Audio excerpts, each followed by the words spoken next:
I'm very glad to be here today, and I think I have good taste in conferences because the morning session was great, wasn't it? A lot of interesting material. I thought it was really very informative. This afternoon, I want to start us off by talking a little bit about the future, which is what we study at Kantar Futures. And I'm going to talk about a particular idea, this idea that you see here on the screen in front of you that we refer to as the pivot to passive, which is our way of talking about what's happening with technology and how that's changing the way in which consumers are making decisions in the marketplace. And by passive, I mean passive digital. There is a different way in which consumers are engaged with technology going forward, and that's going to change the way in which technology has an impact on the marketplace. And so, when you hear people talk about technology, the first question to ask people is, what kind of technology are you talking about? And when it comes to shopping and retail, typically we point to this kind of technology these days because it is so pervasive and it has had such an enormous impact on the way in which people manage their lifestyles. Projections are now that by the year 2020, there will be one smart device in the hand of every adult over the age of 15 years of age, every adult on planet Earth. For the first time in human history, every single person alive will have simultaneous access to the very same technology. And the technology that people will be using to navigate their lives and to manage their interactions in the marketplace is a handheld supercomputer. So if you really want to understand what the future is about, you really do have to start with these technologies. But the question you need to ask is, what is it that these technologies do for people that is changing their lives? And our typical answer to that question misses the point. Because what we usually say is, well, it's all about being mobile and not being tethered to the cord of 20 years ago and being able to take this with you anywhere, and we can find people in some kind of geo-located space. And while that's true, that's not the fundamental transformation that's represented by these technologies. Instead, it's the sensors that are in these technologies. Depending upon the device, the one you carry around has anywhere from 10 to 14 different sensors in it, and they are constantly pinging out information into the ether every time it makes a connection with a cell tower. What's happening is that sensors are collecting data and sending it out to aggregators, like many of you here in the room, who then use algorithms to help consumers navigate their lifestyles and manage their interactions in the marketplace. And that's what these technologies really represent. They are the leading edge of a world in which consumer interactions with technology is shifting from one that in the past was driven by screens to one in the future that will be driven by sensors. In the past, if we wanted to unlock the power of technology or to get access to that big black mass of the internet out there, we had to actively input something into a screen. We had to be actively engaged with the technology. Going forward, we won't have to do that anymore. Sensors will collect all of that information that we used to actively key in and then feed it into algorithms which will do all of the work for us and make all of our decisions for us. Our engagement with technology won't be active, it'll be passive. We'll just sit there and let the technologies collect all the data and make all of the decisions. And this is the most fundamental technological transformation that has occurred since the internet was commercialized in the early to mid 1990s. Heretofore, if you wanted to get something out of that technology, you had to be actively involved with it. Going forward, it's passive engagement. It's algorithms doing all of the work. And you see this bubbling up everywhere. So just to illustrate it, I've got a set of 10 or 11 examples here of ways in which we see algorithms beginning to do all of the work. And what they are doing is transforming the arc of the marketplace. because what they represent is this evolution of the marketplace that is being carried forward by the Internet of Things. If you say, what is the Internet of Things really all about? It's about this pivot to passive. It is a world in which there is a driverless car in every category. Think about a driverless car. You get in, the car then uses all its sensors to collect all the data, feeds it into algorithms, moves the car around town, gets you to your destination, and you don't have to do any of the work. That's coming to every category. And as I said, you see it bubbling up in lots of examples. Some that are a little silly that I'll show you, but some that are much more serious because they represent the potential of fundamentally changing business models in different kind of categories. So what are some of these examples of algorithms doing all the work? Well, one of my silly favorite examples is this camera made by a German company called Restricta. When you get the image in your lens finder, it searches its database of images. And if that picture that you're trying to take has been taken so many times that it's now considered stereotypical, the camera won't let you take that picture. It will shut the lens finder down until you move somewhere else to take a picture at a different angle or in a different location. And you think that's kind of silly. But what this camera is really recognizing is that what you're probably going to do with that picture is post it somewhere. You're going to post it in social media. And it is preventing you from being just like everybody else and forcing you to be more creative. The technology and the algorithms do all of the work. Here's another one of my favorite little silly examples that's also sort of serious. These are NeuroWear headphones made by a Japanese company. They monitor your biometrics when you put them on, they determine what kind of mood you're in, and then they play music that matches that mood. It does all of the work for you, selecting the music on your behalf. And that's very similar to this little hoodie that you see here called the Sensory hoodie. You put it on, it monitors your biometrics, and it changes color to display to people around you what kind of mood you're in. I think of this as the next big marriage counseling technology, you know. You're headed home from work in your driverless car, it automatically places a call to your significant other, you get on the phone, you go, dear, could you put on the hoodie so that you can see at a glance when you walk through the front door what kind of evening awaits you for the rest of that night? The Sensory hoodie that changes color. And then on a little more serious note, there's this product you can buy online. It's called the Vessel. It's a smart cup. You pour all the beverages you drink during the day into the vessel, and it has sensors in it that keep track of all the vitamins and nutrients that you're consuming during the day to let you know if you're getting enough of what you need. And if you consume every beverage you drink during the day in the vessel, this little white strip along the side will change color to let you know how well hydrated you are.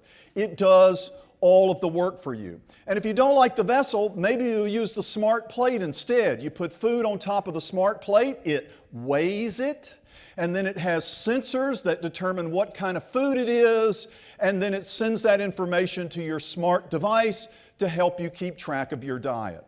And maybe you're not a fan of the smart plate, so instead you decide to wear the auto dietary necklace, which listens in through your jaw as you chew food and matches that sound against sound files it has in its database, and based on that matching will tell you how many calories you are consuming based on the sound of you chewing the food.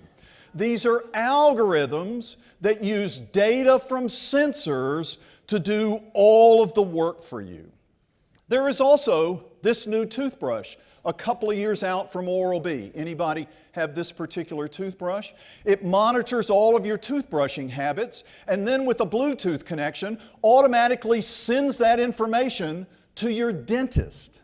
So the next time you show up at your dentist, he or she will know if you've been doing what you were supposed to be doing while you were between visits.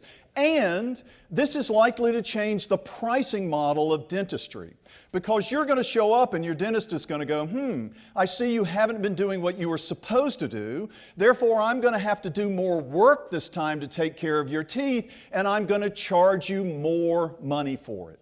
Dynamic pricing comes to dentistry. Or maybe you just want to go out for a walk in the afternoon and go around town and see the sights. This is a pair of shoes made by an Indian company. It's called a shawl. And these shoes will guide you around town. They're connected to Google Maps. And if you're supposed to turn right, the right shoe buzzes. If you're supposed to turn left, the left shoe buzzes. If you're supposed to keep going straight, no shoe buzzes. And because it's connected to Google Maps, it is constantly streaming information to your smart device about all the sights to see or the stores to shop at all along the way. Now, one of my favorite places to visit in America is San Francisco. And San Francisco has lots of walking tours. And there are lots of walking tour operators in San Francisco and in cities all over America who are likely to be put out of business by a pair of shoes that use sensors and algorithms to do all of that work. It changes the business model. Pizza Hut is experimenting with this menu in the UK that has a little eye tracking device where the camera might ordinarily be, and it displays ingredients that you would put on your pizza. And any ingredient over which your eye lingers for an extra millisecond or two is automatically ordered for your pizza. It does all of the work for you.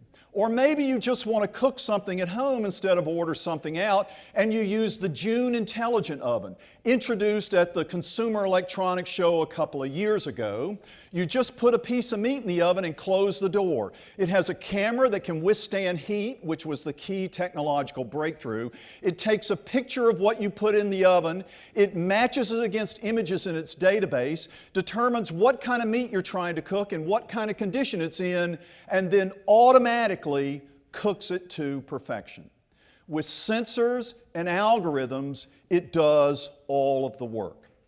And here is one of my favorite little examples of algorithms and sensors doing all of the work. This is made by a Japanese lingerie company, and it's called the True Love bra. You put on this bra, it snaps in front and locks in place. It then monitors your biometrics, and if it determines, based on that monitoring, relative to some baseline measures, that you are truly in love with the person you're with, it automatically unsnaps the bra. It does all of the work for you. In fact, a couple of years ago when I presented this example, a woman asked me if they were coming out for a belt for men that did the same kind of thing. Haven't seen it yet, but there's a business opportunity there.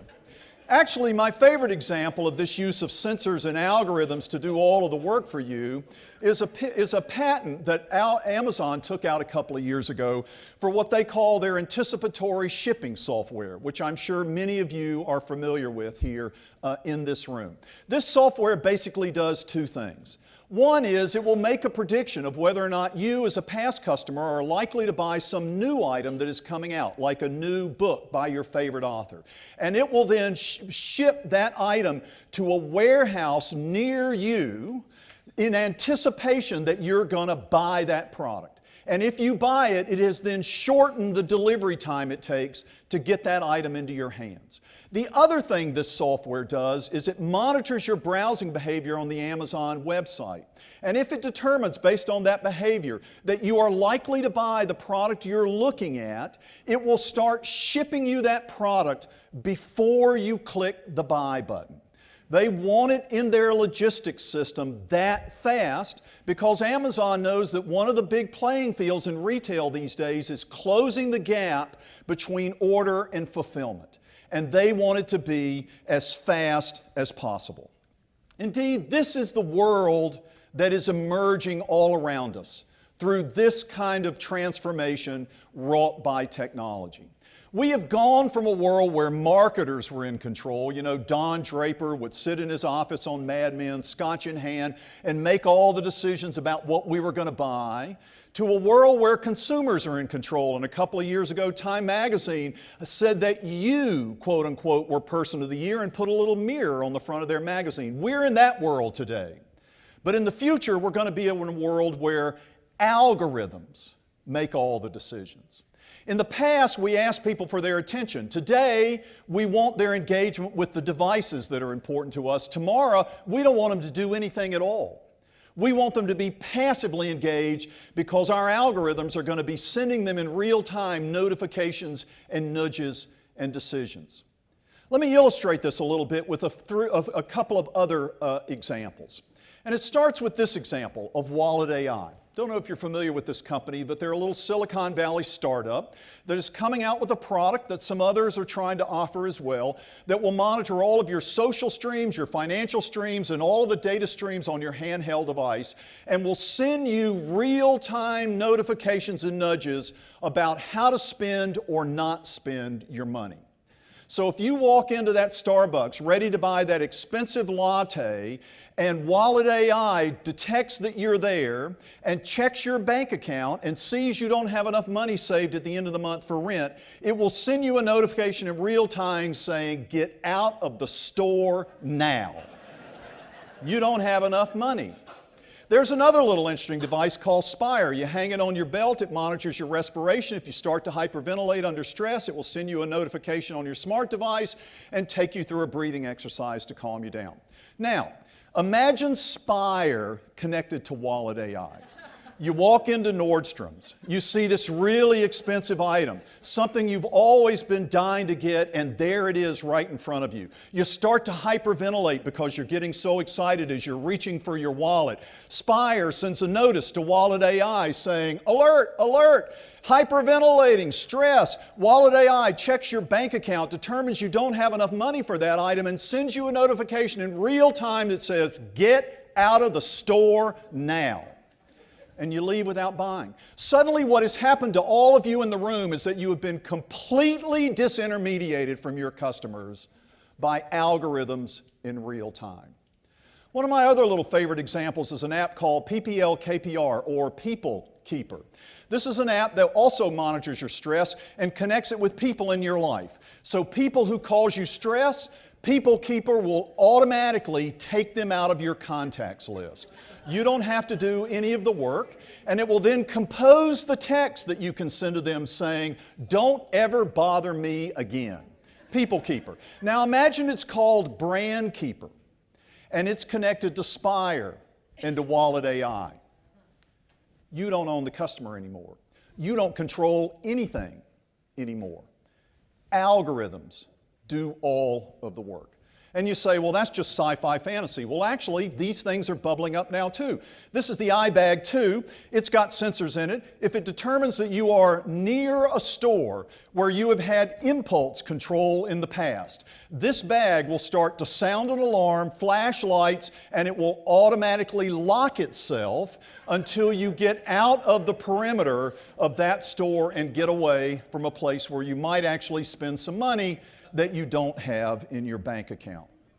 What does this ultimately mean in terms of the way in which consumers come to us in the marketplace? Well, one way to think about this is to look at a very simplified model of how consumers make decisions in the marketplace. This is the McKinsey Consumer Decision Journey that was published several years ago as an alternative to the inverted pyramid, that sort of path to purchase, that hierarchy of purchase that the Advertising Research Foundation first published back in the mid-1960s. McKinsey said we have to update this to reflect the more dynamic and fluid and interactive way that people make decisions. And it doesn't have to be complicated, it just has to be a fair representation at a very high level of how people make decisions. And it goes, like this. There's a trigger, you look at your consideration set, you evaluate, you buy, you use. If you like it, you become loyal. If you don't like it, that's a trigger to make another decision. McKinsey said this reflects the more continuous, dynamic way people make decisions. But McKinsey published this You know, before smart devices became widespread in 2008, 2009, 2010, and after. So how does this model look now that we see a future that will be driven by algorithms? Well, the first thing is we won't do any of the product evaluations anymore. Algorithms will do all of that evaluation. Algorithms will listen to our ads. Algorithms will pay attention to our promotions. Algorithms will process all of the information about our products. Algorithms will do the evaluation. And in the future, we won't be targeting consumers. We won't be advertising to consumers.